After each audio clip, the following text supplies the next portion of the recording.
नमस्कार मित्रों, इस कार्यक्रम में हम मीन लग्न के लिए सूर्य क्या फलित प्राप्त कराएंगे हर भाव में, ये देखने जा रहे हैं। इस कार्यक्रम में हम सिर्फ प्रथम से लेकर तृतीय भाव तक ही देखेंगे।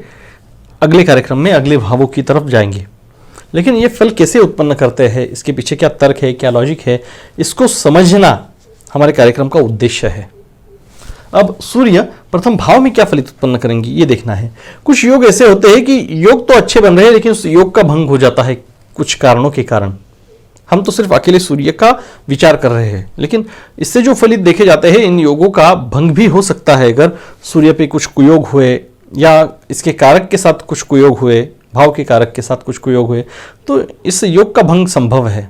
तो योग भंग ये तत्व समझना भी जरूरी है। इस कारण हमने जो रास्ता तय किया है कि पहले कारकत्व से फलित जानेंगे, उसके बाद भाव स्थिति से फलित जानेंगे, उसके बाद भावेशत्व से, और सबसे बाद दृष्टि योग से फलित जानेंगे। इसी रास्ते से हम जाएंगे।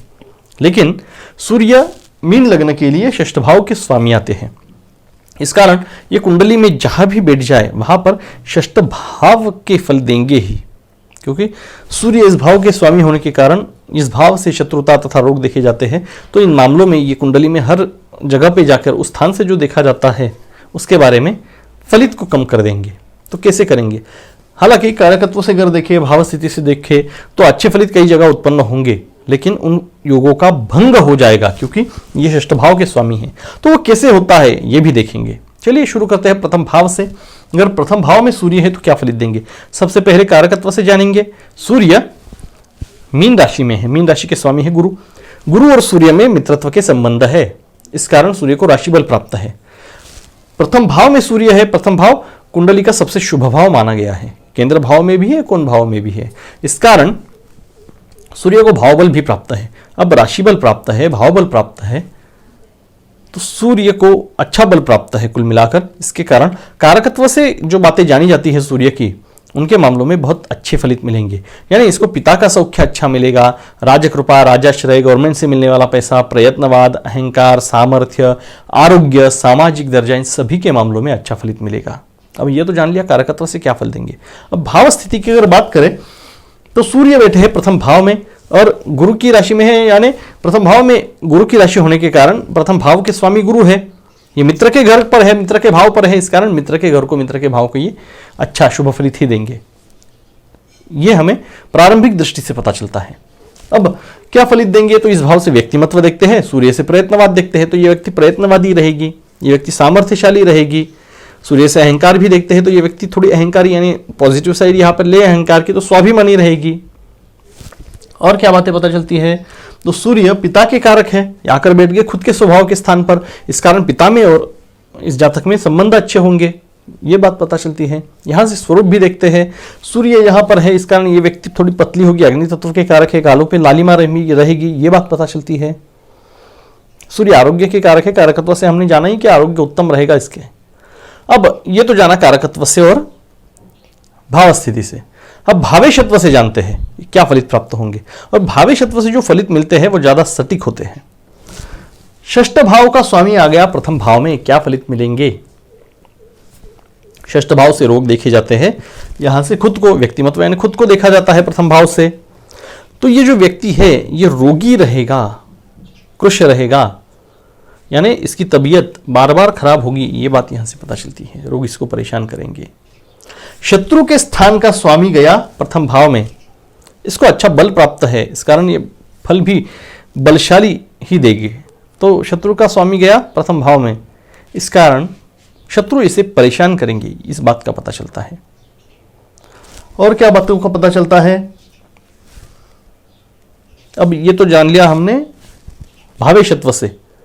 इसका हमने तो कारकत्व से जाना था कि इसकी तबीयत वगैरह अच्छा रहेगी, उत्तम आरोग्य की प्राप्ति होगी, पर यहां पे उत्तम आरोग्य नहीं दिख रहा क्योंकि षष्ठ भाव के स्वामी हैं।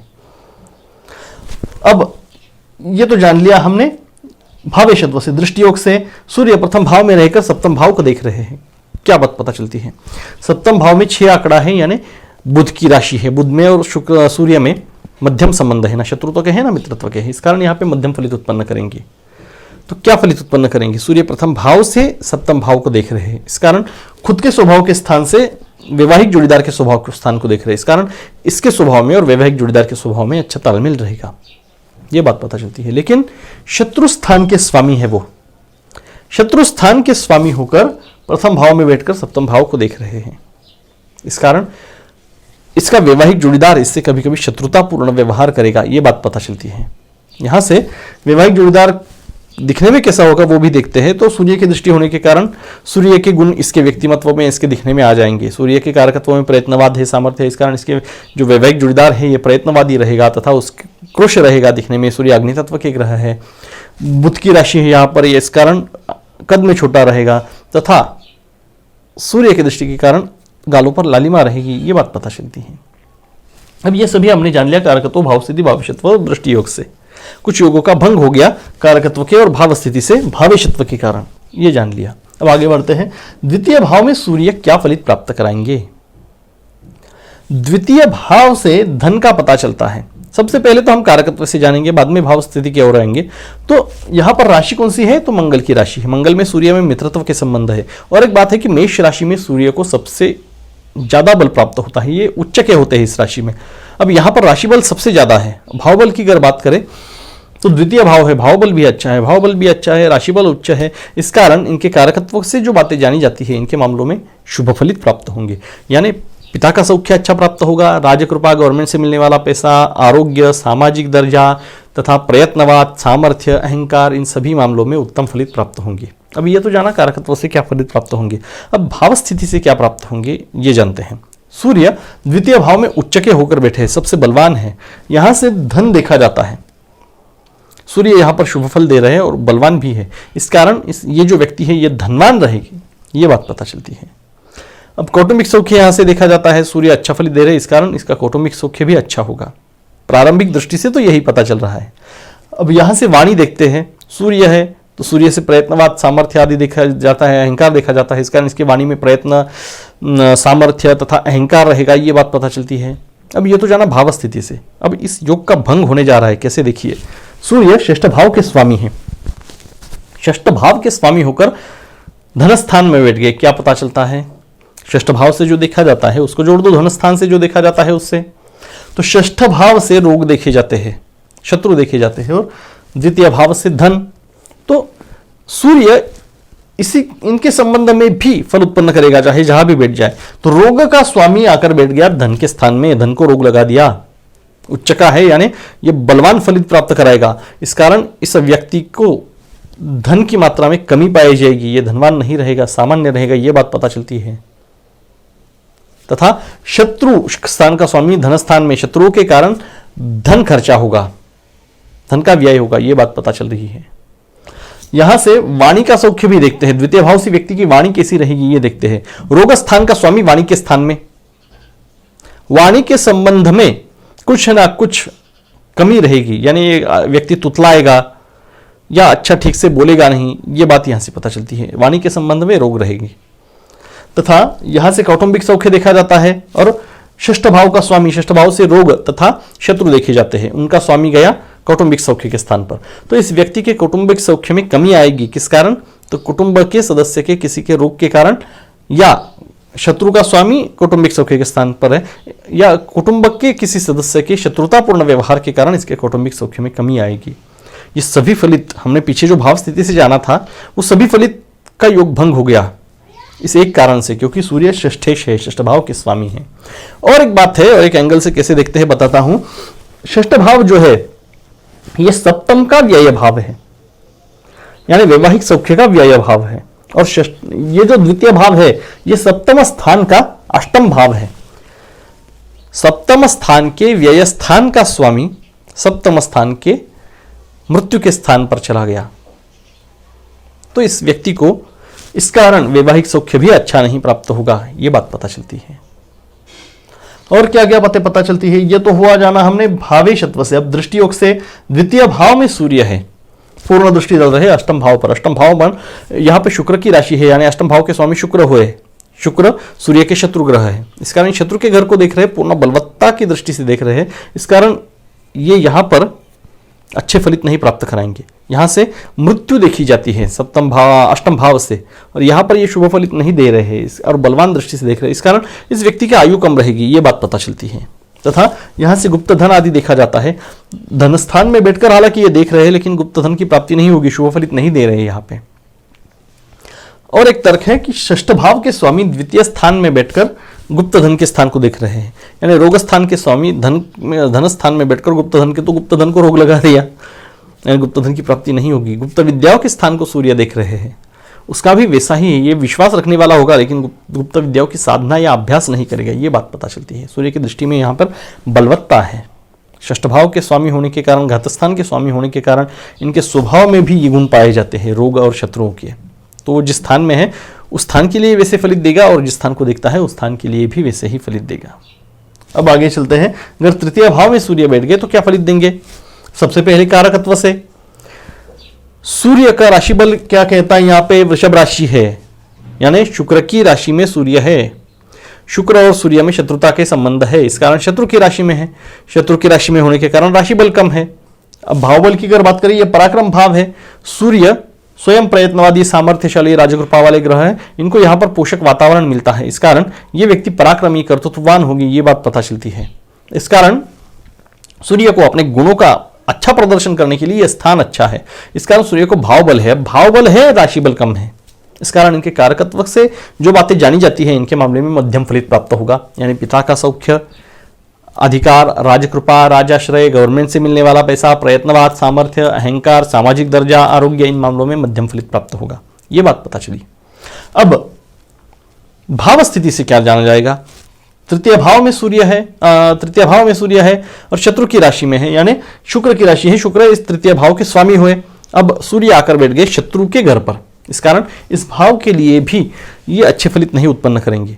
अब ये तो जान लिया कि अच्छे फलित नहीं दे रहे, शत्रु की राशि में है, इनकी बलवत्ता, राशि बलवत्ता कम है, ये भी देख लिया। क्या फलित देंगे, यहां से पराक्रम तथा कर्तृत्व देखते हैं, सूर्य से राजकृपा, राजश्रय, अधिकार योग वगैरह देखते हैं। तो ये व्यक्ति गवर्नमेंट में काम करने वाली रहेगी, ये बात तो पता चलती है, लेकिन इनको बल कम है और ये अच्छा फलित नहीं दे रहे हैं, इस कारण ये गवर्नमेंट में परमानेंट होगी या नहीं ये बताना मुश्किल है, लेकिन कॉन्ट्रैक्टर हो सकती है, गवर्नमेंट के कॉन्ट्रैक्ट ले सकती है, तथा निम्न स्तर की रहेगी, अधिकारी व्यक्ति नहीं रहेगी, एक तो दुय्यम दर्जा की रहेगी या कनिष्ठ दर्जा की रहेगी, ये बात पता चल रही है। अब ये जान लिया भाव स्थिति से, यहां से छोटे भाई बहनों का सौख्य भी देखा जाता है, और शत्रु के स्थान पर, शत्रु के घर पर सूर्य बैठे, इस कारण छोटे भाई बहनों के संबंधों में थोड़ा तनाव देखने को मिलेगा। अब ये तो भाव स्थिति से जान लिया। भावेशत्व से क्या पता चलता है, सूर्य षष्ठ भाव के स्वामी है। षष्ठ भाव के स्वामी होकर आकर बैठ गए तृतीय भाव में, क्या बात पता चलती है। जोड़ लगानी है, षष्ठ भाव से रोग देखते हैं और तृतीय भाव से पराक्रम, कर्तृत्व आदि, तो कर्तृत्व को, पराक्रम को रोग लगा दिया, ये बात है। इसका एक फलित ऐसा है कि इसके पराक्रम में, कर्तृत्व में बहुत सारी बाधाएं आएंगी, ये ज्यादा कर्तृत्व, ज्यादा पराक्रम नहीं दिखा पाएगा, ये बात यहां से पता चलती है।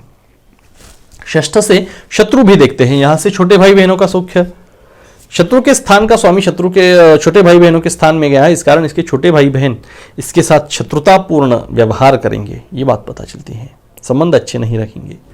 तथा यहां से छोटी यात्राएं वगैरह देखी जाती है, षष्ठ भाव के स्वामी वहां पर गए तो यात्राओं में कष्ट संभव है, षष्ठ से रोग वगैरह देखे जाते हैं, शत्रु देखे जाते हैं, इसके स्वामी गए छोटी यात्राओं के स्थान पर, इस कारण छोटी यात्राओं में कष्ट संभव है, ये बात पता चलती है।